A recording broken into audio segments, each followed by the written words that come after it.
দর্শক, দিগন্ত টিভির পক্ষ থেকে সবাইকে স্বাগতম। আমি যুক্ত আছি আব্দুল আজিজ। রাত প্রায় 2টা পার হয়ে গেছে। আমরা আছি চট্টগ্রাম 16 2 নম্বর গেটে। আমি আপনাদেরকে একটি জিনিস দেখানোর জন্যই আমি যুক্ত হয়েছি।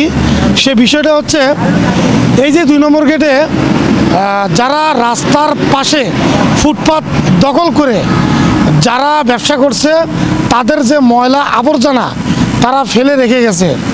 কিন্তু এই যে আমার পাশে দেখছেন, উনি একজন বয়স্ক, এখনও ওনার প্রায় বয়স কত হবে আপনার? হবে 45-47 মতন।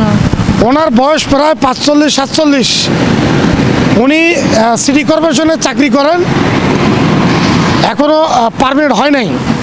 দেখেন কি পরিমাণ কীভাবে ময়লাগুলো ফেলা হয়েছে। উনি একজন বয়স্ক মানুষ, উনি এই ময়লাগুলো কত কষ্ট করে ঝাড়ু দিচ্ছেন। আজকে যদি এই ফুটপাত যদি রাস্তায় না বসতো, তাহলে আমার মনে হয় সময়ও বেশি লাগতো না এবং কষ্টটাও বেশি হতো না।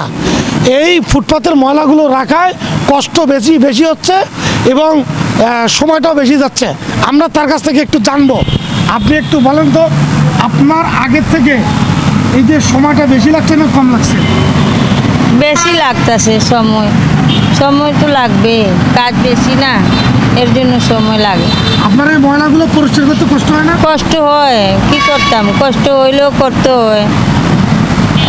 আপনারা এই ব্যাপারে সিটি মেয়রকে কখনো জানিয়েছিলেন? না, আমরা জানিছি না, এটা আমরা বুঝি, আমাদের কাজ করতে হয়, কি করতাম, আমাদের তো কাজ আমাদের তো করতে হইব। মেয়র মহোদয়, আমার কথা হচ্ছে যে মেয়র মহোদয় অনেক ভালো মানুষ। উনি অনেক চারিদিকে দেখছিলাম যে উনি ফুটপাত থেকে মানে দোকান উচ্ছেদ করতেছে, কিন্তু বাট এখন মানে এই যে বসাচ্ছে আবার উঠতে আবার বসতেছে। দোস্ত সিটির মেয়র না, মেয়র যা করতেছে অনেক ভালো কাজ করছে। আচ্ছা, আমি আপনাকে একটি জিনিস বলি, সেটি হচ্ছে যদি ফুটপাত না বসে তাহলে ময়লা তো বেশি হবে না, কম। তাহলে আপনাদের পরিশ্রমও কম হবে, সময়টা অল্পর মধ্যে আপনারা কাজ শেষ করতে পারবেন।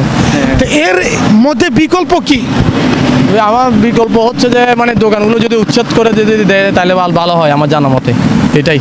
আপনারা কি পারমিট সিটি কর্পোরেশনে? আমরা পারমিট হই না, এখনও ডোর টু ডোরে আছি। যা মেয়র মহোদয়ের কাছে একটাই নিকট, আমরা জয়েন্ট লেটার পাই নাই এখনও। যদি পাই আমরা মেয়র মহোদয়ের কাছে চিরকুতে থাকিব। এটা তো না যে মানে প্রধানমন্ত্রী যিনি তারেক রহমান, উনি আমাদেরকে এবারে 5,000 টাকা করে ডোর টু ডোরকে সবাইকে দিচ্ছে। আমরা অনেক খুশি হয়েছিলাম, কিন্তু কোনোবার পাই নাই। এটাই হচ্ছে কথা।